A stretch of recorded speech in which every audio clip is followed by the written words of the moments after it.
Subhanahu wa ta'ala.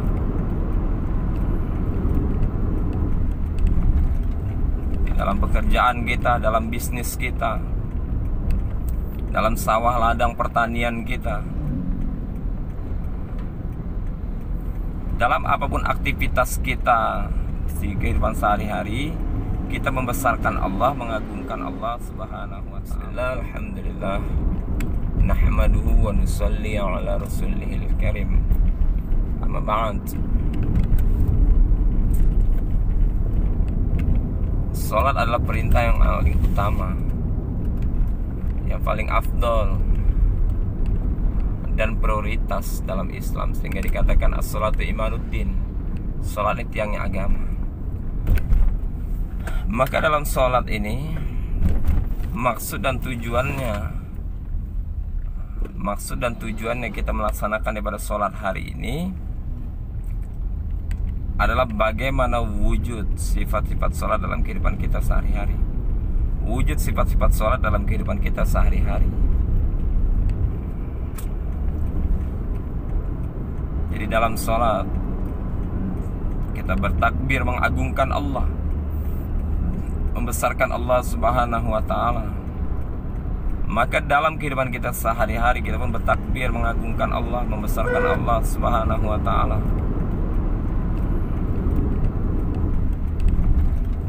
Di dalam pekerjaan kita, dalam bisnis kita, dalam sawah ladang pertanian kita, dalam apapun aktivitas kita di kehidupan sehari-hari, kita membesarkan Allah, mengagungkan Allah Subhanahu wa ta'ala.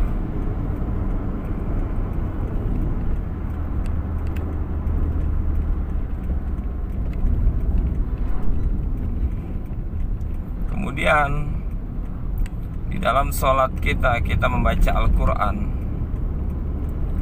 Maka dalam kehidupan sehari-hari kita berusaha istiqomah membaca Al-Quran. Di luar daripada sholat kita juga kita membaca Al-Quran. Kita belajar ilmu Quran dan beramal dengan amalan Al-Quran, serta mendakwahkan Al-Quran. Kemudian dalam sholat kita tertib, tenang. Maka dalam kehidupan kita sehari-hari, dalam aktivitas kita juga kita belajar tertib, belajar tenang dalam menjalani daripada kehidupan kita.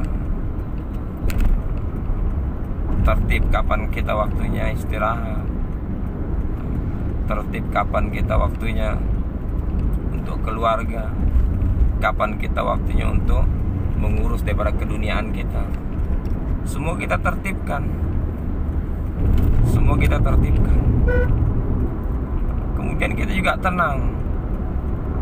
Apapun takdir kehidupan yang Allah SWT berikan, baik itu yang menyenangkan atau menyedihkan, baik itu yang membahagiakan atau menyengsarakan, semuanya kita tetap tenang menghadapinya. Hakikatnya ini semua datang daripada Allah Subhanahu wa ta'ala.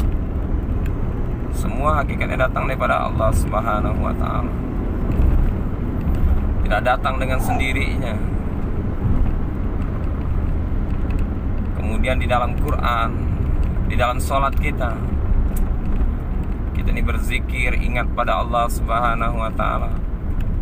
Maka dalam aktivitas kehidupan kita sehari-hari pun kita belajar ingat pada Allah Subhanahu wa ta'ala, senantiasa mengingat Allah. Saat makan ingat Allah, saat tidur kita ingat Allah, saat berhubungan dengan istri ingat Allah, mendidik anak kita ingat Allah, berdiam kita ingat Allah, berdiri ingat Allah. Kegiatan apapun hakikatnya kita mengingat kepada Allah Subhanahu wa ta'ala, mengingat Allah Subhanahu wa ta'ala. Kemudian di dalam sholat kita ada sholawat yang sebagai rukun yang harus kita baca ketika duduk di antara dua sujud. Ketika kita duduk tahiyat awal ataupun tahiyat akhir, maka rukun sahnya adalah kita membaca sholawat. Maka dalam kehidupan kita sehari-hari juga kita ini mengamalkan daripada sunnah, mengamalkan daripada sunnah-sunnah Nabi Sallallahu Alaihi Wasallam, mengamalkan daripada sunnah Rasulullah Sallallahu Alaihi Wasallam dalam kehidupan kita sehari-hari. Di saat makan ada sunnah yang diajarkan Rasulullah, di saat tidur ada sunnah yang diajarkan Rasulullah, di saat menaiki kendaraan dan berjalan ada sunnah yang diajarkan Rasulullah, di saat kita berdagang ada sunnahnya, bekerja ada sunnahnya, bertani juga ada sunnah cara yang diajarkan oleh Rasulullah SAW. Maka kita aplikasikan dalam kehidupan kita wujudnya daripada sunnah Nabi Sallallahu Alaihi Wasallam, wujudnya daripada sunnah Nabi Sallallahu Alaihi Wasallam. Kemudian di dalam sholat kita ada mengucapkan salam, melafazkan salam. Assalamualaikum warahmatullahi, Assalamualaikum warahmatullahi wabarakatuh, kanan dan kiri. Maka dalam aplikasi kehidupan kita sehari-hari, kita ini bukan hanya sekedar mengucapkan salam sebagai bagian daripada doa antara mukmin dengan mukmin, tetapi kita juga dalam kehidupan kita sehari-hari senantiasa menyebarkan salam, menyebarkan keselamatan kepada siapapun, kepada orang Islam, kepada orang non-Islam. Kita ini menyebarkan, memberikan keselamatan, memberikan keselamatan. Karena ini sifat salam, ini adalah sifat assalam, ini sebagian daripada sifat Allah Subhanahu wa taala.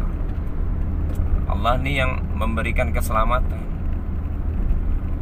Maka kita sebagai hambanya, kepada orang yang zalim dengan kita pun kita memberikan keselamatan. Maka inilah maksud dan tujuan, target kita dalam mengerjakan daripada sholat, harapan kita dalam mengerjakan sholat yang kita kerjakan. Bagaimana sifat-sifat dalam sholat ini wujud dalam kehidupan kita sehari-hari. Hari ini hendak kita ukur seberapa jauh sifat ini wujud dalam kehidupan kita, seberapa jauh sifat ini wujud dalam kehidupan kita. Bahkan hari ini saya sebagai pembicara mungkin belum ada satupun sifat daripada sholat ini yang wujud dalam kehidupan kita, yang mampu teraplikasikan dalam kehidupan kita sehari-hari. Maka kita berusaha menegakkan sholat lagi, berusaha menyempurnakan daripada sholat lagi, kerjakan terus daripada sholat, sehingga saat tepat waktu hidayah Allah SWT berikan pada kita, Allah SWT amanahkan pada kita, Allah SWT berikan kemampuan kepada kita, sholat kita menjadi wujud sifat-sifat dalam kehidupan kita sehari-hari. Ini bagian daripada pertolongan dan hidayah daripada Allah Subhanahu wa taala. Tanpa pertolongan Allah, tanpa hidayah daripada Allah Subhanahu wa taala, maka tidak akan wujud sifat sholat ini dalam kehidupan kita sehari-hari. Maka kita mohon kepada Allah, minta kepada Allah Subhanahu wa taala agar Allah Subhanahu wa taala pilih kita sebagai hamba yang mampu mewujudkan sifat-sifat sholat dalam aplikasi kehidupan kita sehari-hari. Amin ya rabbal alamin.